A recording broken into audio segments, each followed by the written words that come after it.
Welcome to Daddy's Pet Talk. Ikaw at ang pet mo ang bida rito. You know, ngayong araw, excited ako syempre. Makakasama natin ang isang dating PBA star na minamahal ng maraming basketball fans bilang bahagi ng De La Salle, Pure Foods at syempre ang ating team na Barangay Ginebra. Pero bukod sa pagiging mahusay na atleta, isa rin siyang certified fur parents na may malaking pagmamahal sa kanyang mga pets. Alamin natin ang kanyang basketball journey, personal life, at ang kanyang kwento bilang isang pet lover. Amazing. Mga ka-pet talk, let's all welcome our idol, Rico Meinhofer. Welcome. Meyerhofer. Meyerhofer. Mali pronunciation mo eh. You know. So mahirap din talaga i-pronounce. But Yeah. thank you for having me sa iyong Daddy Pet Talk Show. Yun. Si Rico, syempre, nagpapasalamat ako dahil pinaunlakan mo yung interview nito. Grabe ha. Happy to help sa mga fellow natin, mga YouTube enthusiasts or ano ba tawag? Content creator? Yan, or mga vloggers. whatever. Yan. So, as a hobby naman, I understand na if you can help yung mga fellow content creator mo, happy to help. Syempre, yan talaga yung idol natin. Sir, syempre, unang katanungan natin, sir. After ng basketball journey mo, syempre, nagdelasal ka, nag-Rookie of the Year ka sa Pure Foods, at syempre, napunta ka sa NSD Barangay Ginebra. Sir, ano na ngayon yung pinagkakaabalahan mo? Well, for me, after nung basketball career ko, diretso ako sa farming. So, naging farmer tayo. And I'm proud to be a farmer kasi sabi ko nga sa misis ko, if matatapos ako mag-basketball, gusto ko maging career naman is yung how to improve yung economy or ng Pilipinas, ng country ko. So, with that said, yung tinayo kong business is how to create yung food sa food industry. So, yung farming. So, nagtayo ako ng farm sa Batangas. Yun. Syempre ako, alam ko yun dahil nasusubaybayan kita eh. Pati you. yung pagpunta nyo kay Idol Kirby. Yeah, Kirby Raimundo, the kid. Sir, balikan natin yung simula. Paano nagsimula yung pagmamahal mo sa basketball? At yung kailan mo naisip na gusto mong maging professional basketball player? I think nung way back, nung nag-school ako sa Puerto Galera Academy. Yun. So, proud ako dyan. Proud na alma mater ko yan. So, at first, volleyball talaga yung nauna na nagustuhan ko. So, blessing in disguise kasi yung skills mo, yung agility mo sa volleyball, madadala mo pala sa basketball. So, nung nagba-volleyball ako before, syempre, volleyball, talon-talon, di ba? So, nung nagba-volleyball ako, intrams, nakita nung varsity ng basketball na, oy, pwede rin basketball to ah. So, pinatry nila ako mag-basketball. So, at that moment, may advantage pala yung height pag more sa basketball. Although may advantage yung may height sa volleyball. So, yun, yung mga naging tropa ko na nung late na ako naging basketball player. Siguro mga 14, 15. 14. Most likely 15 ako naging serious. And then 16 years old ako, nagpunta sa La Salle, nag-walk-in ako. Yun. From province, bumiyahe kami ng mom ko, nagbakasakali kami sa Manila. Sobrang lucky ko kasi, sobrang swerte kasi, isang tryout ko pa lang sa Manila, nakuha na agad ako ng La Salle. Siyempre, idol eh. So ngayon, na-realize ko, ang hirap pala nung ginawa ko kasi hindi ka kilala, wala kang time kung ano, hindi mo alam kung ano yung time na pwede mong puntahan. Sobrang swerte ko. Pagbaba namin ng bus, may practice si La Salle sa babaan ng bus. So nilakad namin mapunta sa basketball court and nakakatuwa dahil pagdating namin, mag-i-start pala yung practice. Talagang parang destiny na maging La Salle Gymnasium ako. Si Coach Franz ba nga nito? Yeah. Ang funny story pa nga pag-approach namin kasi nga wala akong idea, wala akong alam sa UAP, wala akong alam sa NCAA. Yung cousin ko lang na doktor nagsabi sa akin na La Salle is good school. So, nung pinuntahan ko yung La Salle, ang natanungan pa namin is yung ball boy. Sabi, pwede ba mag-tryout? Tapos sabi ng ball boy, hindi daw siya yung coach. Si Coach Franz. So, nung nilapitan ng mom ko si Coach Franz, pwede po bang mag-tryout? sobrang accommodating ni Coach Franz. Hindi niya alam, hindi niya kilala. Bigla na lang sumulpot. Nagbaka sakali. And then, sinabi ni Coach Franz, may sapatos ka ba? Sige, magsapatos ka. And then, the rest is history. Alam mo kasi si Coach Franz, bali counselor yun dati sa amin sa 3rd District. Congressman na siya ngayon, eh? Barangay San Roque kami. Grabe. Lahat ng mga players dati nung early 90s, dinala niya sa barangay namin sa San Roque. Bayat, no? Siya yung Tapos, syempre, alam ko, ano mo si Alvin Patrimonio. Nakasama ko si Coach Alvins. Si Cap, sa flash baller ni Baldavid, doon kami nag-coach tayo, nag-assist din tayo, kasama guest natin si Cap Alvin Patrimonio. Napakabait, ang sarap. Tapos ngayon, syempre tinuturo niya kung paano dapat gawin pag naglulopos. Grabe grabe yun, saludo ako kay Cap Alvin. Well, saludo tayo sa mga legends natin, especially Alvin Patrimonio. Coach Franz Pumaren, legend ng PBA basketball din yan. And now, congressman. So, pare-pare sila nila James, tumutulong ngayon sa public servant. Yun yung masarap sa inyo ngayon eh. Eto, yung naglaro ka para sa De La Salle, Pure Foods at Barangay Ginebra, ano yung ilang mga pinakamasayang alaala na pinakamalaking aral sa nakuha mo sa PBA? Sa lahat ng teams? Oo, yung sa basketball journey mo na. Well, first, di ba Pure Foods nag-click sa akin? Oo, Rookie of the Year. And sobrang privilege ko kasi ang ganda naman nung napasok ko ng team kasi na-realize ko ngayon nung nag-retire na ako or even nung naglaro kami, may mga team talaga na may privilege. May mga teams na malakas na agad, may teams na nagko-compete, may mga teams din na medyo mahina ka. So na-realize ko sobrang privilege na Pure Foods yung napunta ko kasi we all know naman nakakapuno lang ng Araneta Coliseum or ng Smart MOA is Manila Classico, Pure Yun Foods talaga. Ginebra, right? Parang Grabe yun eh. Parang ang swerte ko dahil ganun din sa UAP, ang nakakapuno din ng mga Coliseum is Ateneo Lasal. So nasa Lasal ako. Ngayon, ang nakakapuno ng Araneta or ng Coliseum is yung Pure Foods sa Ginebra. Nasa Pure Foods naman ako. Oo. And naging Ginebra pa ako. So Siyempre. napunta ako both side. So sobrang swerte din na nagtitink ako kay God. Although, yun nga, injury laden yung naging career natin. Laging may accident. Yun nga eh, no? Laging tuhod eh. So sana kung mga siko-siko lang, madaling ilaro eh. Pero pag tuhod kasi, ang hirap mag-basketball talaga pag tuhod yung may tama. So, unfortunately, ano lang tayo, 9 years tayo naging pro.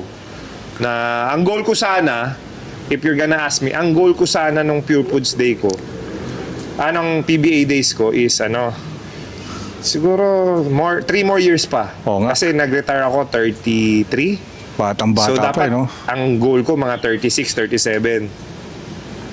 Tapos yung mga kasabayan ko, sila Japet, sila Chris Ross, naglalaro pa hanggang ngayon. Oo. Eh nag-retire ako 8 years ago na. So, 'di ba, sobrang aga. But blessing in disguise din kasi yung PBA Moto Club namin, na-discover Yun talaga. namin na after basketball pala, meron pa kaming opportunity na invite pa kami all over the world. Yun. So sabi nga, may mga nagsasabi nga ng mga PBA player ngayon, yun na nga naglalaro pa. May nakausap ako. So sabi niya, sarap naman ng buhay nyo. So parang alam mo yung parang hindi nawala sa amin yung basketball dahil syempre sa PBA Moto Club isusupport yan kasi may James Yap, may Helter Brand. Kumbaga lahat ng mga teams may representative from Correct. JC Intal. Minsan nakakasama namin sila Alvin Patrimonio, nagko-combine kami ng PBA Legends. Sila Bin Season. Exactly, diba? yeah. Ito lang, yung lately lang. So kapag ka na-invite kami, nagpapasalamat kami sa mga invitation talaga. Good. Ito, Idol Rico, bali, bilang isang atleta noon, paano mo napanatili ang disiplina at healthy lifestyle hanggang ngayon? Kahit na napilayan ka na, pero ngayon bumalik ka sa paglalaro eh. Yeah, so may program naman ako for myself na as long as possible, meron dapat akong exercise. Oo. So, yun, yung anak ko na college na ngayon, tapos si Kalel na varsity rin sa high school, sinasabayan ko mag-basketball pa rin. So, magbibigay ako ng pointers as much as possible. Dahil gusto rin nila maging pro, gusto nila mag-basketball, gusto nilang tahakin yung nataha ko. Correct. Although hindi ko sila pino-force, sabi ko nga sa kanila, kung ako papipiliin, syempre gusto ko mag-basketball pero gusto ko may career after basketball. Tama So, naman. i-encourage ko pa rin silang mag-aral ng mabuti at magkaroon ng career para yung basketball, andyan lang naman yan eh. Pag gumaling ka talaga, there's no way hindi ka magiging pro. So, Ito, Idol Rico kailan naman nagsimula ang pagmamahal mo sa mga pets? May kwento ba kayong paano mo nakuha yung mga unang pets mo? O itong unang tanong ulit, anong unang pets mo? Yan. well, unang pets ko ay si Miho. Ito? Yeah. Ito talaga? Yeah, so nagkaroon kami ng pet because of my daughters. So si Harper and Sarin. So andito siya, Harper, come here. You know. So Harper, You know. this is amazing. Sila nagpangalan kasi lagi na Si Amazing na to. Oh. Yun. Amazing. Pantum ano yan, alam Yun, mo, oh. Pantum Poodle. Tapos ito si Miho, galing to kay na Alvin Patrimonio. Kay Kap? Oo, so regalo ni Alvin Patrimonio kay na Harper si Miho. So Miho is what? How old are na si Miho? 4 years old na si Miho. So this one is Miho, the Chihuahua. Chihuahua. Tapos yung so isa Mexican. naman, si Amazing, anong breed niya? Phantom Poodle. Phantom Poodle. Oh, yun, may kilay ayo, may kilay. Bali, ilan ang fur babies nyo ngayon? Well, we have 2. So, 2. lagi kaming small. Although meron ako, si May birds ako nakita rin eh. Pag dumaan ako, no? Kayo yung lovebirds doon. Oh, kanila rin yun. So, Good, no? may mga Grabe, birds din sila. Mahilig sila sa pet eh. Kasi yung ganito palang kabata na, siyempre may anak rin ako, di ba? Na yung sense of responsibility, nagkakaroon na sila eh, di ba? Ayun, no? Sabi ko sa'yo eh, di ba? Tapos meron din akong Labrador Brown. Galing din kay Alvin Patrimonio. Nasaan siya ngayon? Nasa farm. Sa Siya farm. yung aking guard dog doon. Siya yung mata ko doon. Sa kanya ko pinapaubaya yung mga responsibility sa security. So, yung Siyempre, dalawa na kayo nandito. Ito na ang tanong ko sa inyong dalawa. Siyempre, paano nyo mailarawan ang ban nyo sa inyong mga fur babies at anong paborito nyo gawin pag magkasama kayo? You know? Me? Yung favorite ko gagawa, parang naglalakad kami, di Walking? pumunta kami sa BGC. Doon kami Sarap naman. Pa-BG-BG silang si Amazing, oh. You know? Sir, Rico, sir. Ano naman sa Labrador mo, sa isa mo? well, ako paborito kong gawin sa kanila is yung ipasyal ko sila pag afternoon. Kasabay ko silang mag-jog. So, dito sa village, yun, may mga times kami na talagang yung bonding with the family, kasama sila. Umiikot kami. Unfortunately, maulan. So, kaya sila ngayon, marami silang energy kasi kailangan, pag ang yun ang sinasabi ko sa'yo, dapat laging tuwing afternoon, maubos yung energy nila. Correct. Kasi kailangan nila yun. Kailangan nilang i-release yun. Yun. Pag na-release nila yun, saka lang sila magiging tame. Kaya pag nakita nyo magulo sila, talagang dami kasing energy. kailangan sabayan nyo sila para mapagod ka agad. Yun. Ito, siyempre sa inyong dalawa ulit sa tingin nyo, paano makakatulong yung mga pets nyo sa mental health, stress at overall happiness nyo? You know. Sa happiness mo, siyempre, young ka lang, pero 'di ba, yung fulfillment na binibigay sa ni Amazing at sa ni nagbibigay. Pag nagbabonding time kami, pag nagpupunta kami sa ibang place, dinadala namin sila. talagang naglalaro lang kayo. Ano yung feeling mo na bibigay sa iyo nila? Yung sa mindset mo, Happy. And happy. it's nice to have them. Kasi alam mo, 'di ba, ito yung masarap sa kanila, sa Rico. Merong sa likod ng pintuan. Siyempre malakas pang amoy niyan. Laging may naghihintay sa atin na fur babies natin. Na alam mo minsan nililinglet natin sila, pero tayo lagi nandiyan sila at anong oras ang dating mo, lagi kanya lang hinihintay. 'Di ba? Hindi sila nagsasawa. Ikaw, Sir Rico, bilang busy na basketball player at ex-basketball player, paano mo sinisiguradong mabigyan ng oras at tamang pagkain at exercise at pagmamahal ang mga pets mo? Well, ayan, actually, ang binibigay ko yung responsibility sa kanilang dalawa, ni Sarin. So, si Harper and Sarin. Ito kasi si Amazing is yung pinaka-first namin na binili na pet. Although lahat kasi ng pet namin is parang gift. Gift, yun naman talaga maganda. So regalo to kay Sarin, right, ng birthday niya last year. So mag 1 year old na to. Yeah. Right? It's already 1 year old. Yeah, so si Amazing is ni-request nila kasi one morning biglang may tumatawag sa akin sila nag-ano sila ng gusto nilang gift. So, pumayag ako. Sabi ko, one more dog, one dog is a responsibility. Correct. Dinagdagan nyo pa yung responsibility nyo. So, sinabi ko sa inyo yun, di ba, responsibility nyo yan. Kaya Talaga. lahat ng pakain, paligo, everything, silang dalawa yung in charge dyan. Kasi dati ano sa Rico eh. Bali dati, yung bago mag-lockdown, yung mga pets natin, binabantayan yung house natin, tayo, binabantayan. Ngayon, baliktad na. After ng lockdown, nagbaliktad. Ang nangyari, tayo na ang nagbabantay sa mga pets natin ngayon. Correct. Yung responsibility natin tumaas. Kasi kailangan nila ng pagmamahal at pag-aruga. Yep. Siyempre, ito, Sir Rico at Ma'am, anong may papayo nyo sa gusto magkaroon ng mga pets? Yung hindi pa sigurado kung handa na ba sila. Ganun. Well, alam mo, sa buhay kasi, I believe as a person, as a pet lover, in life, there's always challenges. Correct. In life, there's always, failure, frustration. Kung natatakot kang mag-pet dahil hindi ka pa ready for the challenge or the commitment or the responsibility, right? I think it's a good practice. Parang pwede mong gawin sa sarili mo na subok ako na magkapet. Kasi ang sarap din na yun, minsan ito kinakausap ko siya kahit di siya sumasagot. Grabe, nakakaintindi ang mga yan. Iniintay ko siya pag tinatanong ko siya, kamusta ka? Ayaw. Pero feeling ko sasagot to eh. Feeling ko yung dog kaya nila magsalita. Pero lang yun, sa story lang, sa mga cartoons, di ba? Correct. But again, ang sarap na may nilalambing ka, gano'n, no? Gustong-gusto nila yung ginaganto sila, oh. So for me, I suggest sa mga natatakot, try nyo lang. Although sometimes kasi may mga free dogs, right? Magpapa-adapt, pwede. Oo, so syempre kasi yung ibang mga dog na may lahi, expensive talaga. Oo eh, nga no? eh. Sayang, no? Pero again, kahit ano pa yung pet, birds, basta sense of responsibility. Correct. Yung mga magulang na natatakot magkapet yung mga anak nila, I think ako parehas ako sa inyo dati. Kasi galing ako kay Lebron, malaking aso, medyo mahirap yung responsibility. So, sakto yung Chihuahua, pumayag ako.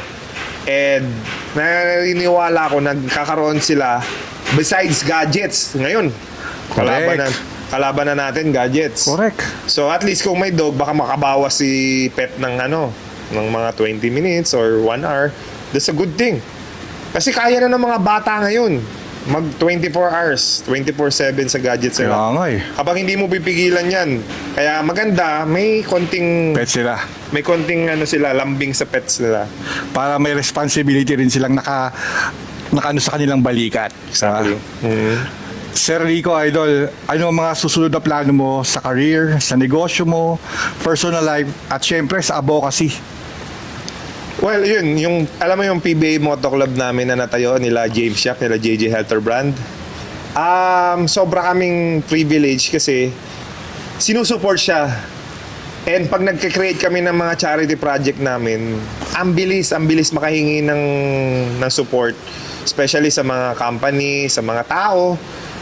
Ngayon kasi, may plano kami, so sa'yo ko na ibubulgar, may plano kami for December. So charity work siya, and then first time sa Philippines na mangyayari. So abangan nyo, sana patuloy nyo supportahan yung PBA Moto Club namin dahil unang-una na-enjoy namin to as a group. Barkadahan kami, tapos at the same time, nakakapagbigay kami ng help to others as well. Siyempre, ako natutuwa kasi ako sa inyo, Sir Rico, sa PBA Moto Club. Kasi dati akong seafarer, di ba? Alam ko yung pinupuntahan mo, lagi mong sinasabi pag nag-opening remark ka na nandito kayo para pasahin yung mga OFW. Kasi kami, barko dagat lang nakikita namin. Pero yun, mga naka-land base, tapos ang laking tulong yun para sa kanila na para silang nasa Pilipinas ulit na may idol sila na pupuntahan sila, di ba? Yung talagang, kaya idol ko yung PBA Moto Club from the start. Yung nag-ano na kayo ni JJ, ikaw, tapos si Mark, kagiwa na nag-motor kayo, doon lang, sabi ko, ang ganda ng ano nito. Tapos yun, yung PBA Moto Club, kahit marami mga intriga, di ba? Pero buo pa rin kayo, intact pa rin talaga, solid. Yeah, yung mga intriga naman, yung mga problems, di naman yan maiiwasan eh. Kumbaga sa pamilya, meron din, di ba? So, kaming mga kakabarkada, meron din for sure. Pero, at the end of the day, we make sure naman na kami, yung well communicated. Sometimes kasi pag communication lang yung mga problema kahit sa pamilya eh. So, kung may feeling kayo na nagkakaroon ng issue or problem, i-make sure nyo lang na mag-usap lang kayo. Yun. So sa amin, sa loob naman ng barkadahan namin, we're just having fun. Correct. Kung may problem, madali lang naman yan eh.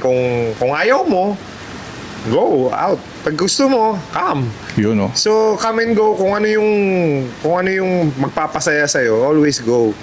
Pag hindi ka naman magiging masaya, don't go. Napaka-basic ng life, napaka-basic nung pwede mong maging decision in life. Kaya kami, ayun, lagi lang kaming good vibes, happy. Tapos sinusuportahan namin ng bawat isa na kung ano yung hobby mo, kung ano yung gusto mo.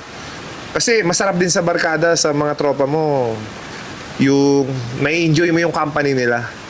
'Di ba? Correct. Kaya, sa PBA Moto Club, basta as long as may invitation, tapos as long as mapapasaya namin, imagine mo, hindi nga kami magagaling magsayaw eh, pero imagine mo, Oo nga. gumagaling na kami. Mas lalo ka na, ikaw ang leader doon pagsasayaw, ha? Hindi, I mean Napipilitan na nga sila, eh. sabi ko nga kay James Yap, kay Jay Sintal, kay JJ Helterbrand. Sabi ko, nagpa-practice ka everyday ng basketball para gumaling ka, right? Oo. So, hindi mag-practice ka rin magsayaw dahil this way, mas marami kang mapapasaya kasi yung basketball kasi, alam na nila magaling ka mag-basketball eh. Correct. Pero pag gumaling ka sumayaw, magugulat sila, masasayahan sila. Kaya So, nga. why not, di ba?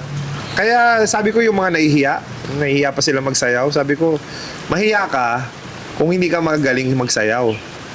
Practicein mo nga.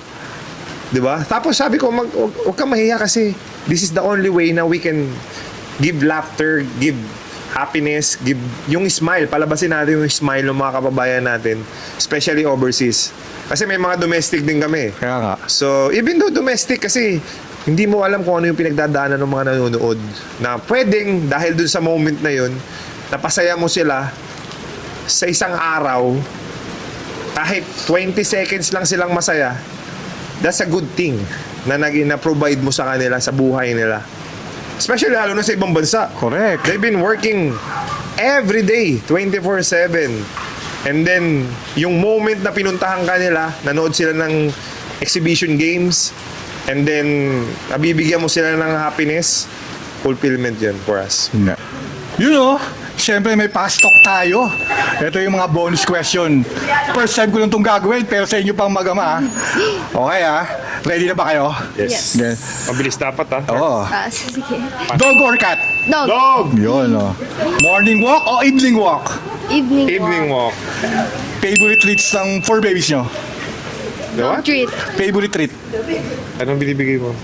Dog treats, yung ano? Yung Milk bone. milk bowl. Yes. Oh, yun. Sino ang mas spoiled? Ikaw o yung pets nyo? Ikaw. Ayun, oh. Sino ang unang bumabati sa inyo pag-uwi? Sa dalawang yan, sino una? Amazing. Si Miho ako eh. Si Miho. Yun. Kung ang 4 baby mo ay isang basketball player, sino siya sa PBA at bakit? Oh, I think this is Johnny Abarientos. Johnny, bakit? Small but terrible. Yun, oh. Idol yun. Yes, sir. Yun talaga. They're amazing. In one word to describe your 4 babies. Ikaw muna. Makulit. Makulit. Cute. Cute, you know. One message para sa lahat ng responsible for parents sa Pilipinas. Ikaw. Anong message mo sa mga for parents na gaya mo? Maglambing sa mga aso niya. Correct, kailangan yun eh. Diba? Kayo sa Rico. Take the responsibility and enjoy the moment. Kasi, syempre, alam naman natin, ang mga fur babies natin, mga 10 to 15 years lang yan. Oo nga, yun na, smart, So, no? cherish the moment. Correct. Ito bilang pagtatapos, ano ang message mo sa Rico sa lahat ng basketball fans, pet lovers, ang mga manonood dito sa Daddy's Pet Talk? Yes, sa mga basketball fans, mga PBA fans, please keep supporting PBA. Atin to. And yung mga fur babies dyan na mga basketball player, marami rin kami Marami rin na mga Dami. basketball player na may mga pets, no? Sa akin tinulungan nyo, yung pinuntahan nyo doon sa may San Pablo ba yun? Yung pumayat na siya, yung nagbigay kay ni Sir JJ ng pera, dadala-dala nyo. So Si yes. Rodera ba yun? Napangapila paligid Yeah, yun. so marami naman kaming tinutulungan as a Kaya good nga. moment. So sana sa mga sumusupport ng PBA Moto Club din, please keep supporting. Marami pa tayong mga project na pwede nating maitulong sa mga kapwa Yun, natin. Siyempre, Sir Rico, nagpapasalamat ako. Siyempre, pinaunlaan mo tong interview ng Daddy's Pet Talk Yes, sir. sa pagbabahagi ng iyong inspiring basketball journey at sa pagmamahal mo sa iyong mga fur babies. Sana'y marami pa tayong matutunan tungkol sa pagiging responsible fur parents at sa kahalagahan ng pagmamahal sa ating mga alagang pets. Thank you. At sa inyong mga manonood, maraming salamat sa walang suwawang suporta at huwag kalimutan i-like, i-share, comment at subscribe ang Daddy's Pet Talk. Muli, Sir Rico at syempre sa iyong anak at sa iyong mga nasa likod natin. Ito po ang inyong Daddy Wax ng Daddy's Pet Talk. Sa Daddy's Pet Talk, kayo at syempre, yung mga pet nyo ang bida rito. Thank you po! Amazing. You know. Sa Daddy's Pet, ikaw at ang pet mo ang bida. Saya, malambing at puno ng saya. From Daddy's Pet